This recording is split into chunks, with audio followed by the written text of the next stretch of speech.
হরে কৃষ্ণ। স্বাগত জানাচ্ছি আমাদের ধাম দর্শন টিভির পক্ষ থেকে। সকলকে স্বাগত।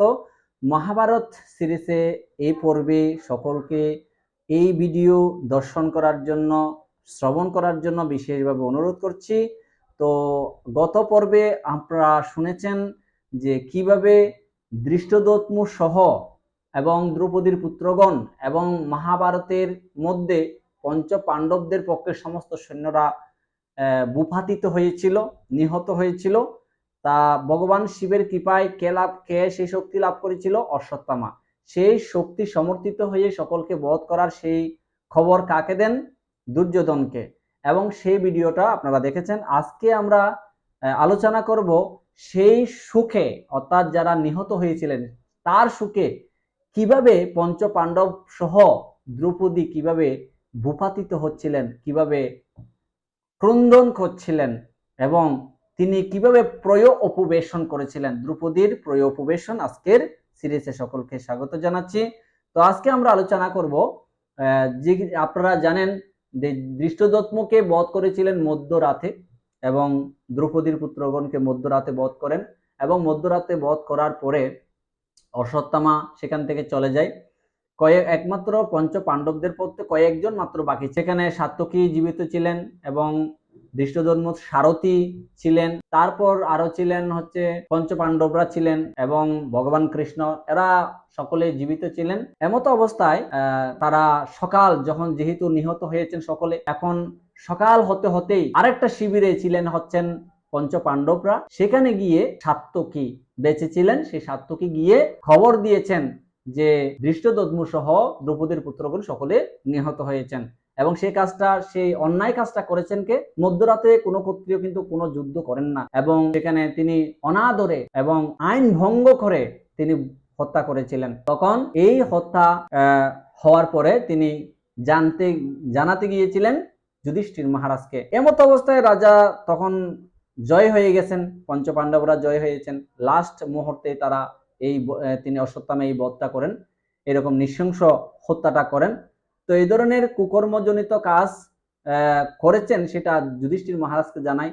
আর যুধিষ্ঠির মহারাজ শোনা মাত্র তিনি অত্যন্ত ক্রন্দন এবং বেদনায় আর্তনাদ করতে লাগলেন এবং তিনি এমন আর্তনাদ করতে লাগলেন, এরকম অন্যায় তিনি করতে পারলো যে তারা নিদ্রিত অবস্থায় তাদেরকে বধ করলো। তিনি এরকম উদাহরণ দিচ্ছিলেন, লোকে পরাজিত হতে হতেই কখনো কখনো জয় করে, আর আমরা তো জয় হয়েছি, আমরা কি করে সে পরাজয়ের ভাগিদার হলাম?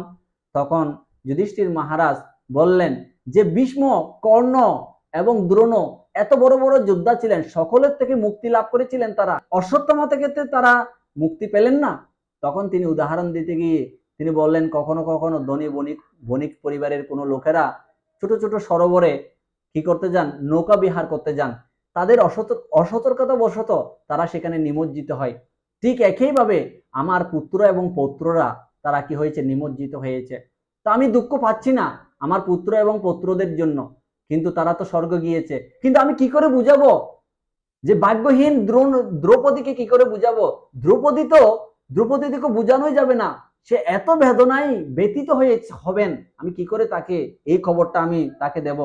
তখন তিনি গিয়ে বললেন দ্রৌপদীকে, নকুলকে ডেকে বললেন, নকুল, কখনো কখনো সেই তার পুত্র এবং পুত্রদের কথাই তিনি কখনো কোনো কান্না করছেন, কখনো কখনো গদগদ স্বরে তিনি বিভিন্ন কথা বলছেন এবং তিনি দুঃখে দুঃখিত হচ্ছেন এবং আরো কখনো কখনো মূর্ছিত হয়ে পড়ছেন। তারা সবাই ধরে তাকে আবার তার চেতনা ফিরে আসছে। তখন নকুলকে ডেকে বললেন, নকুল, উপলব্ধ নগর থেকে দ্রৌপদীকে মাতৃগণ সহকারে তুমি গিয়ে নিয়ে আসো। তখন নকুল গিয়ে দ্রৌপদীকে এই খবর দেওয়ার মাত্রেই দ্রৌপদী অত্যন্ত কান্নায় ব্যতীত হয়ে মূর্ছিত হয়ে পড়েছেন এবং তিনি তার আবার চেতনা ফিরিত আদো আদো স্বরে তিনি বলতে লাগলেন যে আমার পুত্রদেরকে কিভাবে এভাবে হত্যা করলো।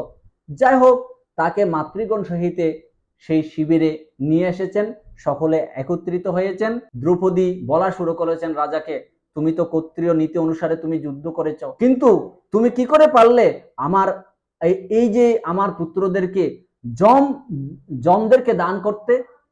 তুমি তো এখন রাজ্য বুক করবে, কিন্তু আমার সন্তানদের কি হবে? এরকম বলে দ্রৌপদী অত্যন্ত কান্নায় ব্যতীত হয়েছে। তখন ভীমকে বললেন, তখন যুধিষ্ঠির মহারাজকে বলার শুরু করলেন যে রাজা যুধিষ্ঠির, আমি এর প্রতিশোধ চাই। অশ্বত্থামা যেভাবে আমার পুত্রদেরকে হত্যা করেছে, আমি চাই তাকে এখনই বধ করা হোক। ভীমকে আদেশ করেছেন, আমি তার পঞ্চ পাণ্ডবদেরকেই বলেছেন, পঞ্চ পাণ্ডবদেরকে সকলকে বলেছেন যে আমি বিশেষ করে রাজা যুধিষ্ঠির এবং ভীমকে এই উপদেশ প্রদান করেন যে অশ্বত্থামাকে বধ করার কথা। তখন এই যুধিষ্ঠির মহারাজ বলছেন, হে কল্যাণী, তোমার পুত্ররা স্বর্গে গিয়েছে, ক্ষত্রিয় নীতি অনুসারে যুদ্ধ করেছে, তুমি আর সুখ করো না। তখন তিনি বললেন, না, কে কার কথা মানে? দ্রৌপদী এত কষ্ট পেয়েছে, এত দুঃখ পেয়েছে। তখন তিনি বলছেন যে যতক্ষণ পর্যন্ত তাকে বধ করা হচ্ছে না, ততক্ষণ পর্যন্ত আমি প্রয়োপবেশন করব। আমি এই প্রয়োপবেশন কখনো ভঙ্গ করব না। আমি প্রয়োপবেশন তখনই ভঙ্গ করব অশ্বত্থামার মৃত্যু যখন আমি দর্শন করব। তখন যুধিষ্ঠির মহারাজ বললেন, আমি কি করে তাকে বধ করব? সে তো ক্ষত্রিয় নীতি ভঙ্গ করে সে এখন বনে গমন করেছে, সে পালিয়েছে। আমি তাকে হত্যা করব, সেটা কিভাবে সম্ভব করব? তখন তিনি বলছেন, যুধিষ্ঠির মহারাজ, আমি শুনেছি যে অশ্বত্থামার কাছে একটা মণি আছে, তাকে বধ করে যতক্ষণ পর্যন্ত সেই মণি মস্তকে ধারণ করে নিয়ে আসো, ততক্ষণ পর্যন্ত আমি প্রয়োপবেশন ভঙ্গ করব না। আমি এখানেই, প্রয়োপবেশন হচ্ছে অন্বেষণ করা, অর্থাৎ না খেয়ে জীবন দিয়ে দেবেন, এটাই হচ্ছে প্রয়োপবেশন। ভীমকে বলছেন, ভীম, তুমি না জাতুগৃহ থেকে তোমার ভ্রাতাদেরকে রক্ষা করেছিলেন, তুমি জাতুগৃহ থেকে তুমি তোমার ভ্রাতাদেরকে রক্ষা করেছিলেন এবং হিড়ম্ব রাক্ষসকে তুমি বধ করেছিলে। শুধু তাই না, কীচকের হাত থেকে আমাকে রক্ষা করেছিলে। তুমি কি পারবে না তুমি হত্যা করতে, বধ করতে? তুমি যতক্ষণ করবে না, অতক্ষণ পর্যন্ত আমি প্রয়োপবেশন ভঙ্গ করব না। ভীম অত্যন্ত ক্রোধান্বিত হয়ে অত্যন্ত শক্তি সঞ্চয় করে তার গদা নিয়ে, তার অস্ত্র শস্ত্র নিয়ে ধাবমান হলেন তার রথ নিয়ে, যে অশ্বত্থামাকে ধরে এনে বধ করার জন্য। তো হরে কৃষ্ণ, আগামী পর্বে সে ভীম যেহেতু অশ্বত্থামাকে ধরতে যাবেন, যুদ্ধ করতে যাবেন, অশ্বত্থামাকে বধ করতে যাবেন, সেই পর্ব দর্শন করার জন্য আগামী পর্বে সকলকে অনুরোধ জানাচ্ছি। একটু যদি মহাভারত সিরিজে আপনাদেরকে একটু ভালো লাগে তাকে একটা লাইক, অবশ্যই জয় মহাভারত লিখে যাবেন। অবশ্যই এই মহাভারত সিরিজে ছোট ছোট সিরিজগুলিকে দর্শন করার জন্য, দেখার জন্য, শ্রবণ করার জন্য বিশেষ করে অনুরোধ করছি। হরে কৃষ্ণ।